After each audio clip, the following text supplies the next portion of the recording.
अस्सलाम वालेकुम, मैं चौधरी तारिक शब्बीर ऑर्गेनिक गार्डनर। आपका सबसे ज़्यादा सवाल जो ग्रुपों में पूछा जाता है सब्ज़ी के मुतालिक वो टमाटर होते हैं जी। और सबसे ज़्यादा जो बीमारी डिस्कस की जाती है वो टमाटर के नीचे से गल जाना, ये इस तरह के स्पॉट आ जाना, ख़राब हो जाना, इस चीज़ को सबसे ज़्यादा डिस्कस किया जा रहा होता है। और हर थोड़ी देर बाद एक ना कोई पोस्ट इसी चीज़ पे शेयर हो रही होती है जी। इसकी थोड़ी सी मैं वजाहत कर देता हूँ कि जो हम घर में पौधा लगाते हैं वो पोट में लगाते हैं। 12 इंच का पोट होता है, 14 इंच का होता है, या ये फ्रूट क्रेट होते हैं, इनमें हम लगाते हैं तो इसको मिट्टी महदूद मिलती है। एक लिमिटेड मिट्टी में इसने ग्रो करना होता है।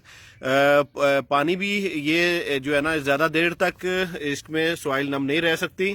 आपको दिन में 2 बार या 1 बार पानी लाजमी देना पड़ता है। और प्लांट की जो रूट्स होती हैं उन्होंने तो ग्रो करना होता है। किसी भी गमले में से आप जब प्लांट निकालते हैं तो उसके देखें कि उसकी दीवार के साथ काफ़ी सारे रूट्स चिपकी होती हैं, क्योंकि उसकी एक लिमिटेड उसकी जगह मिलती है, वो उससे ज़्यादा ग्रो नहीं कर सकती। तो वो वहाँ पे अपना जाल बना लेती हैं, उसको वहाँ से न्यूट्रिएंट नहीं मिलते, तो वो पौधा अपनी हाइट भी छोटी रखेगा, फल भी छोटा कर देगा। उसमें जो है न्यूट्रिएंट्स डेफिशिएंसी भी हो जाएगी। ज़्यादातर न्यूट्रिएंट्स जो टमाटर में जो होता है, कैल्शियम की कमी होती है। कैल्शियम की कमी की वजह से टमाटर नीचे से जो है ख़राब हो जाता है। कैल्शियम कैसे पूरा होगा? पानी में कैल्शियम होता है, आप पानी देते हैं तो उससे कैल्शियम मिल जाता है, लेकिन एक लिमिटेड उसमें, क्योंकि ज़मीन में तो आप जब खेतों में लगाते हैं तो वो उसकी जड़ें काफ़ी दूर तक फैल जाती हैं, उसको इतना पौधे को मसला नहीं होता। कैल्शियम जो टमाटर का जो फ्रूट है ये बजाते खुद एक कैल्शियम है, कैल्शियम से भरपूर होता है। तो ये कैल्शियम से ये फ्रूट तभी बनेगा जब इसको कैल्शियम आप देंगे जी। मैंने आपको पहले भी बताया था कि आपको फौरी फौरी जो अपने पौधे में कैल्शियम की कमी पूरी करनी है तो भुजा हुआ चूना ले लेना है। उसको आपने 100 ग्राम फी प्लांट के हिसाब से आपने डाल लेना है। अगर आप एगशेल यूज़ करते हैं तो वो काफ़ी दिनों में गलेगा, तब तक पौधा को ज़रूरत नहीं रहेगी, तब तक तो पौधे की उम्र भी पूरी हो चुकी होगी।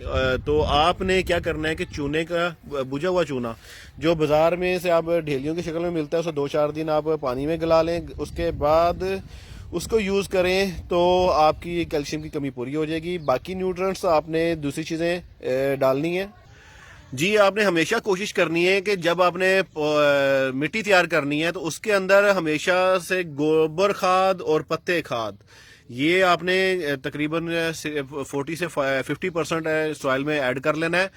तभी आपका ये पौधा जो है ना कामयाब होगा, चाहे वो शिमला मिर्च हो, टमाटर हो या दूसरी चीज़ें हों।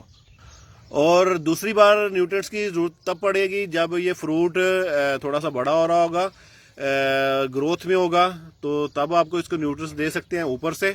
क्योंकि गमले में आप जो है उसको न्यूट्रिएंट्स हमेशा ऊपर से ही देंगे।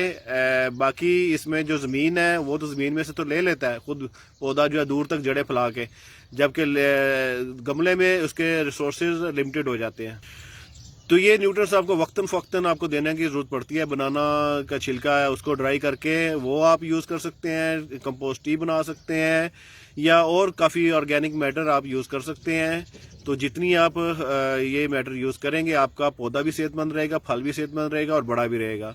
उम्मीद है कि ये इशू आपके लिए अब समझ आ गया होगा। इससे पहले भी मैं इस इशू पे कितनी वीडियो बना चुका हूँ, लेकिन आपके फिर वही के सवाल के वही हैं। आप मेरी वीडियोज़ जो है ग्रुप में नहीं देखते, बस सवाल करते हैं। और इनबॉक्स में यार प्लीज़ तंग ना किया करें, मैं बहुत परेशान हूँ आप लोगों के इनबॉक्स से। अब मैं ब्लॉग भी नहीं कर सकता, फिर आप जो है लोग माइंड कर जाएंगे। और मेरी वीडियो को शेयर कर दिया करें ज़्यादा से ज़्यादा, ताकि लोगों तक ये पहुँच जाए और ये इशू जो है ना ये क्लोज हों। बार बार आपके सवालात इन इश्यूज़ के ऊपर नहीं होने चाहिए, नए टॉपिक्स होने चाहिए। अल्लाह हाफिज़।